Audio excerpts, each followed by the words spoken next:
Проблемот на болните од епилепсија траеше некаде од септември минатата година, кога по аптеките се потрошиле залихите кои имале се уште важечки рок на траење, а не само 2 месеци, како што велите вие.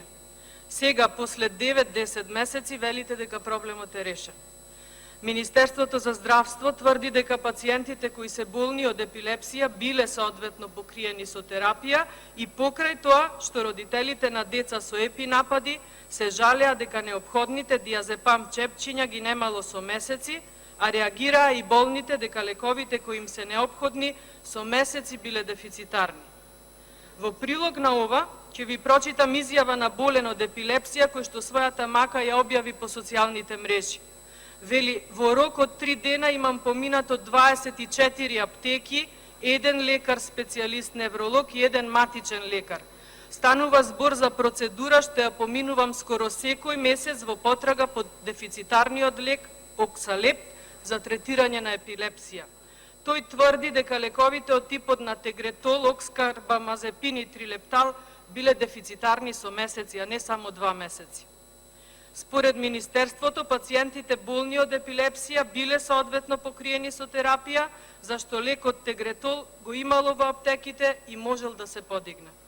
А родителите повторно се жалеа дека не можеле да најдат диазепам супозитории кои што ги користат децата со епинапади, а и при високи температури и фебрилни конвулзии. Тие посочуваа дека и Грција и Германија се земји од кои што ги набавувале средствата кои што им се неопходни. Навистина е несериозно од еден министер за здравство да тврди дека е се во ред, а реалноста да е сосема друга. Додека вие тврдите дека во континуитет ги информиравте пациентите, истите тоа не го велат. Си играте со маката на луѓето.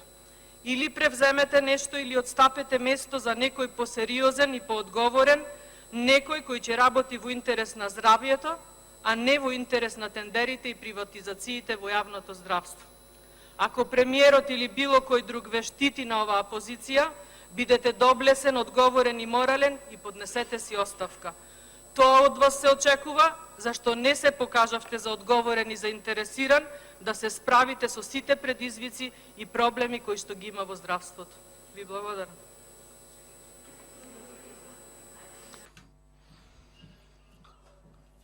Пратеничката не се произнесе дали е задоволна или не и нема дополнително прашање. Го молам пратеникот Дафина Стојановска да се произнесе за одговорот добија на Министерството за прашање што се однесува за преземување мерки за спречување на епидемијата од морбили, односно согласно членот 43 од деловникот да го користи правото да постави дополнително пратеничко прашање во траење од 3 минути. Има збор пратеничката Дафина Стојановска. И со овој одговор по моето прашање за епидемијата на морбили, јас со жалење и по кој знае кој пат само ќе констатирам дека Социјалдемократскиот сојуз дефинитивно го уништи здравствениот систем во Република Македонија. Во изминативе 2 години откако е Социјалдемократскиот сојуз на власт, во здравството завладеа хаос и секојдневно сме сведоци на скандали и матни сделки. Клиниките ни се распаѓаат, а пациенти ни умираат од болести кои што се третираат со едноставни терапии.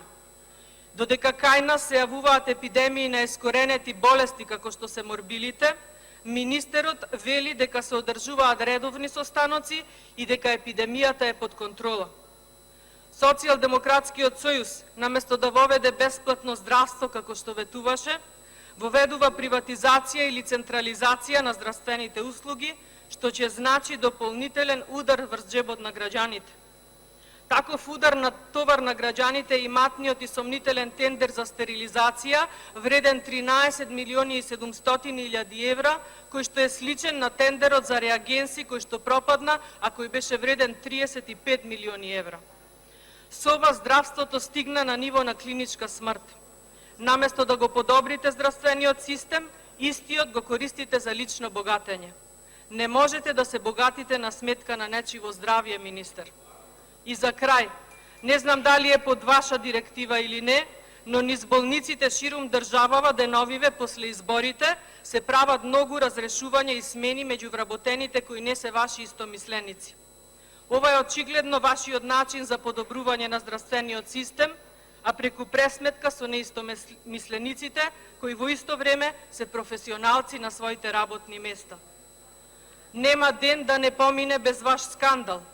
Вчерашниот беше врв на сите досегашни, кога дадовте изјава дека Фондот за здравствено осигурување на Македонија ќе ги покрива хируршките интервенции за промена на полот и кога истата таа изјава по само неколку часа самиот си ја демантиравте.